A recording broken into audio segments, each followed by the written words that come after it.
Asia Selden from the KTVU digital team, and joining me today is crime reporter Henry Lee.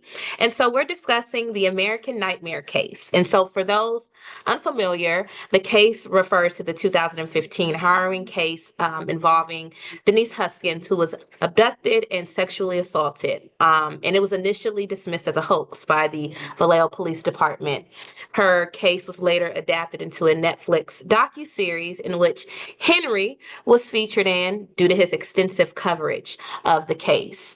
So, Denise's kidnapper, Matthew Muller, has been back in the news as he's been linked to more crimes in the Bay Area. And so, Henry, I'm going to you. What can you tell us about these new developments? Matthew Mueller is already serving 30 plus years, 40 years in federal prison and a consecutive or concurrent state prison for the Vallejo case for Denise Huskins and Aaron Quinn ordeal. Now, he's since been charged by the Santa Clara DA for two home invasions, one in Palo Alto, the other in Mountain View back in 2009. This was years before the Vallejo case. And he's now also being accused by the Contra Costa County DA of a separate home invasion, kidnapping for ransom near San Ramon. Now, in that case, the victims never came forward until recently. So they are connecting Mueller to all these cases, both before and after the Vallejo ordeal. Got you. I was watching the press conference yesterday, and one of the revelations that stood out to me was that Matthew Muller committed his first kidnapping at the age of 16, I think in 1993. And now I know law enforcement could give only a little bit of information on these that case, since it's still under investigation. But what role did Denise play in helping crack that case and these other cases, from 2009 and 2015? Well, Denise and Aaron, who are married now with children, they actually reached out to the Seaside police chief. They live along the Central Coast, and the police chief there invited them to provide training or at a law enforcement seminar where the couple encouraged police across the state, please don't, fall victim to tunnel vision and focus on the wrong suspects. Keep an open mind. And so that led to an ongoing relationship in which the couple has since gone on to many other seminars. And then the police chief of Seaside himself actually reached out to Matthew Mueller and began a letter writing campaign, which led, according to the police, to incriminating letters written by Mueller himself, in which he actually made admissions to all these other crimes. So he's in prison and he's already serving time. And now they say they've linked him to all these other cases with the help of Denise, Aaron, and the police chief in Seaside, Nick Borges. Got you. Did it, like, in those letters? I don't know what they say. I know we got some confessions or admission. Did he ever explain why he did it? I mean, I've seen reports of like he was into like voyeurism, but we've never really gotten a why. Yeah, it's unclear how he chose or picked his targets. We do now know that he has, whoever he does target, he does a lot of surveillance beforehand. We've now learned that he was apparently in Denise and Aaron's home in Vallejo several times before the actual incident. He does his research, and we learn also that in the case near San Ramon, apparently Mueller is accused of traipsing 2 miles through the woods with a ladder to help lead to that case. So, and only recently, I think last fall, the cops found that ladder still there about 10 Wow. years later.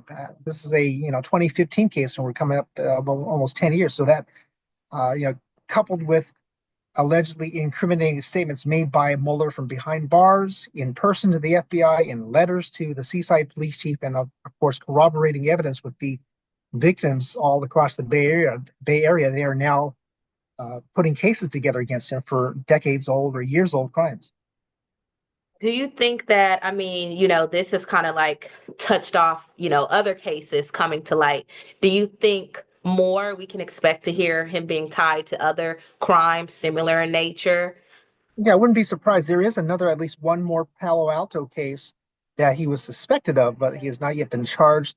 We now know he did commit a Dublin home invasion, and Dublin is in the jurisdiction of the Alameda County Sheriff's Office. And Denise and Aaron say the then detective, who's now Lieutenant Misty Caruso, helped arrest Mueller in South Lake Tahoe and found all these strange items in his property and made that connection to Wow. Mueller and the Vallejo case. So she is one of their heroes. And so there is a lot of cases, a lot of jurisdictions that he has been in, according to law enforcement.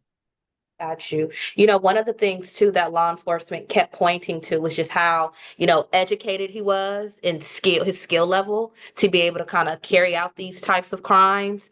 How did that kind of, from your, perspective, come into play? Is that why he was able to kind of not evade capture, but elude police, because if he started his first crime, kidnapping, allegedly, at the age of 16, that was 22 years ago, was when he committed his first kidnapping and sexual assault. And then, we jump into 2015. You have to have some level of skill to have been able to evade police for that long. Do Yeah. you think that there's truth to that?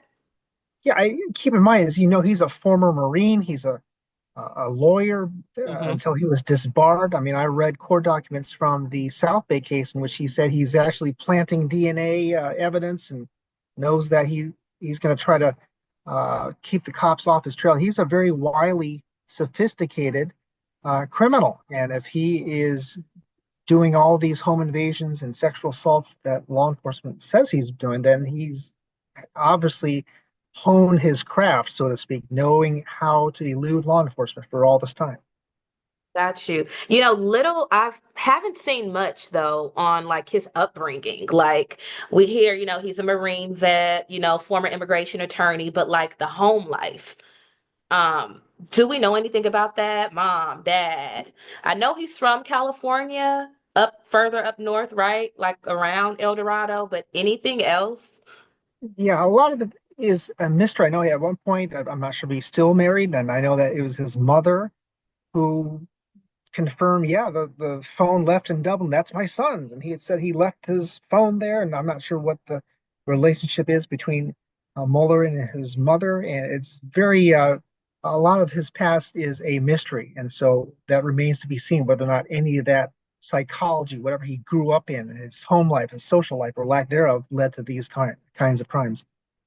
Got you. And I know that, like you mentioned, that he's never given a why he's done these types of things, but we haven't heard him give an apology either. And I listened to the press conference yesterday, and Denise, she was very emotional when she took the podium. But to me, it seemed like there was a tone of, um, Matthew Mueller has admitted or confessed to certain crimes because he is apologetic in some sense for what he's done. Do you think that that may be why he's confessing or admitting guilt?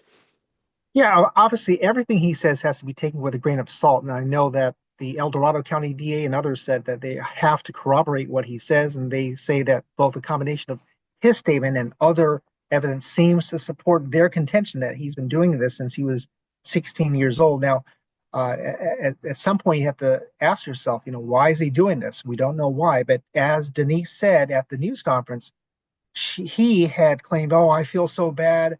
You've made me change my ways." And 2 weeks later, according to the authorities, is when he went out to the San Ramon area and tried to kidnap three individuals for ransom. He actually got away with tens of thousands of dollars and scared them so much that they were afraid. They kept quiet until the investigators came forward to them very recently. So it's a one big question as to whether he has or will change his ways. Obviously, he's in prison now, and as you said, whether he's making self-serving statements or really feels any semblance of contrition remains to be seen. Got you, got you, got you. Thank you so much, Henry, for chatting with me about American Nightmare. As this case continues to build, I'm pretty sure we'll do this again.